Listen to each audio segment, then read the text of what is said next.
अस्सलाम वालेकुम, मेरा नाम मुबशर महर, मेरे साथ मौजूद है राना अदनान मुदस्सिर साहब।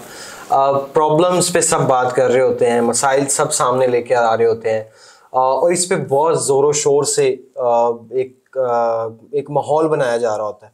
सोल्यूशन के ऊपर कोई बात नहीं करता, मसाइल के हल की तरफ कोई नहीं जा रहा होता, पैनिक चीज़ें कर रहा होता है, लोगों के अंदर अनसर्टेनिटी फैला रहे होते हैं। इसका हल क्या है? हम हल पे बात करते हैं। मार्केट में इस टाइम अगर अनसर्टेनिटी है, रेट्स डाउन है, जो बायर बहुत ज़्यादा है, सेलर कम है, या बहुत सारी ऐसी अपॉर्चुनिटीज़ हैं इस टाइम भी मार्केट के अंदर। अगर पॉजिटिव आंख से देखा जाए तो बहुत सारी ऐसी बेतहाशा अपॉर्चुनिटीज़ हैं मार्केट के अंदर जिससे इन्वेस्टमेंट करके या जो राइट डिसीजन करके लोग फ़ायदा हासिल कर सकते हैं। लेकिन नेगेटिविटी इतनी ज़्यादा फैला दी गई है या तासुर ही ऐसा पैदा कर दिया गया है कि वो चीज़ें, जो पॉजिटिव चीज़ें हैं या सॉल्यूशंस हैं, वो उभर के सामने नहीं आते। जी अस्सलाम वालेकुम। मुबशर भाई, आपका सवाल बड़ा ही मैं समझता हूँ कि लेंथी सवाल था, लेकिन उसके मुख्तलिफ सेगमेंट्स मुझे जो समझ में आए, मैं उसको अपने नज़रिए के मुताबिक आंसर करने जा रहा हूँ। और नाज़रीन, मैं आपको ये चीज़ बताता चलूँ आप लोगों से मुखातिब होकर कि मुख्तलिफ चीज़ों को देखने का मेरा अपना नज़रिया है। मैं अपने एक्सपीरियंस की बेसिस पे बहुत सारी चीज़ें आपको आंसर भी कर रहा होता हूँ या एडवाइस भी कर रहा होता हूँ। और मेरा ये ख्याल है कि मोस्टली मेरी एडवाइस के ऊपर आप लोग अमल भी कर लेते हैं, लेकिन बहुत सारे ऐसे लोग होते हैं जो शायद डिफरेंस ऑफ ओपिनियन का हक इस्तेमाल करते हुए आप लोग अपनी मर्जी कर रहे होते हैं और मेरे मशवरे या मेरी जो लॉजिक्स हैं वो आपकी समझ में नहीं आती, और या शायद आपकी मेरी समझ में नहीं आ रही होती है, और मैं अपने एक्सपीरियंस की बेसिस पे कुछ ना कुछ एडवाइस कर रहा होता हूँ। अच्छा, प्रॉब्लम्स मार्केट में मौजूद हैं। रियल एस्टेट की दुनिया में जब हम डिस्कस करते हैं कि कीमतों का ग्राफ ऊपर जाना, नीचे आना, सट्टेबाजी होना, मुल्क की हालात का, महंगाई, इन्फ्लेशन, लोगों में सब्र तहम्मुल का ना होना, बहुत सारे फैक्टर्स आ जाते हैं। ठीक है, ओवरसीज का इन्वेस्टमेंट रोक देना, एक के बाद एक इस तरह की हम कोई दर्जन निकाल सकते हैं ऐसी लॉजिक्स। तो बात यह है कि प्रॉब्लम आएंगे, और ऐसा हो ही नहीं सकता कि आप इस कायनात में रह रहे हैं और आपके इर्द गिर्द प्रॉब्लम नहीं है। प्रॉब्लम होंगे, लेकिन you have to discuss only about solutions. अगर आपने मूव फॉरवर्ड वाले ऑप्शन पे जाना है, यानी मूव फॉरवर्ड वाला बटन दबाना है अपनी जिंदगी में, तो फिर आपको सॉल्यूशंस की तरफ जाना पड़ेगा। अच्छा, सबसे पहला मसला क्या है कि कीमतें कम होंगी।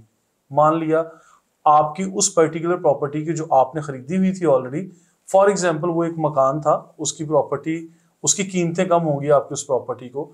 आप इन चीज़ों को इस तरह से देखें कि अगर आपने एक घर खरीदा हुआ था, एक मकान खरीदा था, उसकी कीमत कम हो गई आज के टाइम फ्रेम में, और आइंदा 3 साल तक उसकी कीमतें बढ़ती हुई भी आपको नजर नहीं आ रही, आप भी नाउम्मीद हो गए हैं मार्केट के सोल्यूशन के मुताबिक।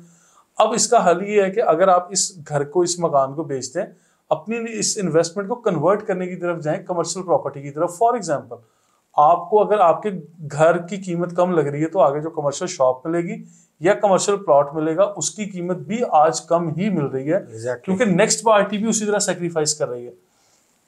तो मेरा ये मानना है कि देखें, अपॉर्चुनिटीज हर टाइम फ्रेम में होती हैं मुबशर।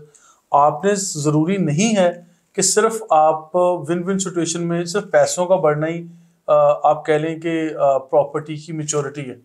सिर्फ एप्रिसिएशन इसी चीज का नाम नहीं है। आप अपनी प्रॉपर्टी को कहीं और कन्वर्ट कर रहे हैं, अपने प्लॉट को बिल्डिंग की शक्ल दे रहे हैं, और बिल्डिंग को किसी बड़ी बिल्डिंग में कन्वर्ट कर रहे हैं, रेजिडेंशियल को कमर्शियल की तरफ लेके जा रहे हैं। ये भी प्रॉपर्टी की इनहेंसमेंट है, ये भी इंक्रीमेंट है, ये भी मैच्योरिटी है। फिर आप रेंटल सॉल्यूशंस पे बात कर रहे हैं, ये भी एक इसी तरह का सॉल्यूशन है जी। अच्छा, अब बहरिया टाउन कराची की मार्केट में अलमिया क्या है कि आउट ऑफ बाउंड्री प्लॉट चले जाते हैं, इलीगल लैंड है। पाकिस्तान में बहुत सारी सोसाइटीज फाइल्स पे काम करती हैं, फाइल्स पे प्लॉट नंबर अलॉट नहीं हुआ, बैलेटेड नहीं हुए, लोकेशन का मसला आ गया, इलीगल लैंड आ गई। अच्छा, ये प्रॉब्लम्स हैं, इसके ऊपर सारी दुनिया बात करती है। इन फाइल्स को सील करके वंस अगेन अपनी लाइफ पे फॉरवर्ड का बटन दबा सकते हैं आप। अच्छा, अगर आप लोग आज भी अपनी इस तरह की स्टक प्रॉपर्टी या स्टक इन्वेस्टमेंट के साथ बैठे हुए हैं और आप कोई मेजर फैसला नहीं कर पा रहे, तो फिर मैं समझता हूँ आज भी आप लोग गलती पे हैं, उसी कुएं में है। तो मैं समझता हूँ कि वहां से आपको निकलना चाहिए, आपको बाहर, और आपके सराउंडिंग में बहुत सारी अपॉर्चुनिटीज होती हैं। फॉर एग्जाम्पल, माजी में यहाँ कराची बहरिया टाउन में अबुल कासिम वालों ने प्रोजेक्ट बनाए जिसमें शॉप्स थी, ऑफिस थे, ग्राउंड फ्लोर पे शोरूम्स थे। हमने वहाँ पे लोगों की फाइल्स को एडजस्ट किया। अब लोगों की वो फाइल जो 35 या 40 किलोमीटर दूर थी और उनका वजूद ही नहीं था, आज उनको जो प्रॉपर्टीज मिल चुकी हैं, डिलीवर हो चुकी हैं, वो बैरियर टाउन के मेन गेट से आधा किलोमीटर के फासले पर भी नहीं है, जो कि ये बहुत वैल्यू वाला एग्जैक्टली मतलब मैं समझता हूँ कि बैरियर टाउन के मेन गेट पे on the face of barrier town, यानी जो मेन जिना एवेन्यू के ऊपर ऐसी अपॉर्चुनिटीज मिली जिसमें रेंट भी अच्छा मिल रहा है, जिनकी प्रॉपर्टी की अप्रिसिएशन भी हो गई, प्राइस भी बढ़ गई और हर चीज आपको बेहतर मिल रही है। हाँ, आज अगर ओवरऑल प्राइस कम है तो ये पूरे मुल्क में कम है, इसमें सब्र तहम्मुल के अलावा हमारे पास दूसरा कोई चारा नहीं है कि हम लोगों को पेशेंस के साथ चलना है, सब्र तहम्मुल में चलना है, और बड़े ठंडे दिमाग के लोग रियल स्टेट में हमेशा कामयाब होते हैं। मेरी ये ऑब्जर्वेशन है कि आप लोग अगर जल्दबाजी करेंगे तो रियल स्टेट में आप लोग कामयाब नहीं हो सकते। इस एडवाइस के साथ हम इजाज़त लेते हैं। फर्दर इस तरह की इंफॉर्मेटिव वीडियोज़ के लिए you can subscribe our YouTube channel. Thank you so much.